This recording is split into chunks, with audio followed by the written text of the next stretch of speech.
Инспекторите на терен ги проверуваат маржите кај производителите, дистрибутерите и маркетите. Граѓаните сметаат дека испратиле порака, не мислат дека донесе голем ефект, но треба да се продолжи со бојкотот кој го преполови прометот на маркетите. Пораката е пратена, ама сега ќе видиме дали ќе даде резултати. Минимални резултати, јас мислам од име донесено, ама добро е, треба да се продолжи и ќе почнат полека маркетите да ги намалуваат цените. Баре 46% рекоа дека е редуцирано. Мислам дека аздисаа више трговциве. Треба, и тоа цела недела треба да трае.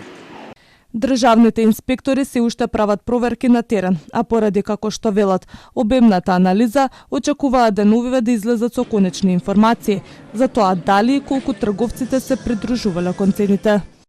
За во иднина планирано е контроли да се спроведуваат координирано со Комисијата за заштита на конкуренцијата, во согласност со меморандумот за соработка склучен меѓу двете институции.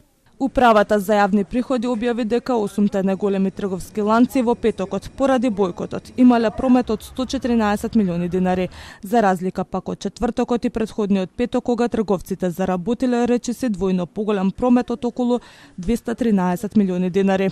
Додека траеше бојкотот, дел од супермаркетите понудија голем број акции и намалување на некои производи. Дел производители пак кројат нови цени. Според информации на Телма се очекува некои млекарници оваа недела да имаат и за 3 до 4% повисоки цени на млекото и јогуртот.